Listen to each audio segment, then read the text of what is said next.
నమస్తే అండి, welcome back to కాచా kitchen. అందరూ బాగున్నారా? ఇప్పుడు మనకి సమ్మర్ వచ్చేసింది కదా, ఒక రెసిపీ చూపిస్తాను చూడండి. మీరు షుగర్ ఉండే వాళ్ళకైనా, కొలెస్ట్రాల్ ఉండే వాళ్ళకైనా, బీపీ ఉండే వాళ్ళకి అందరికీ మంచిదండి. ఇది ఒక కప్పు బార్లీ గింజలు పొడి చేసుకున్నానండి నేను. ఇప్పుడు ఇదిగో ఒక కప్పు ఇక్కడ పెట్టాను. ఇలాంటి కప్పు ఒక కప్పు వేసానండి, అవి చూపించడానికనే మీకు గింజలు పెట్టాను. ఇప్పుడు 2 లీటర్ల నీళ్లు పోసుకున్నానండి. 3 స్పూన్లు పొడి వేయాలి.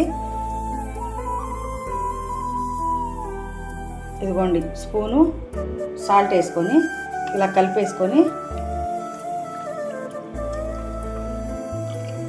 పొయ్యి మీద పెట్టుకొని కాసేసుకోవడమేనండి. ఇది మరిగిన తర్వాత కొంచెం నిమ్మకాయ పిండుకొని తాగితే మంచిదండి. బార్లీ మరిగిపోయింది చూడండి. దీంట్లో కొంచెం నిమ్మకాయ పిండుకొని తాగితే చాలా చలవ చేస్తుంది. కొలెస్ట్రాల్ తగ్గుతాయి, షుగర్ తగ్గుతుంది, బీపీ తగ్గుతుంది. తాగి చూడండి.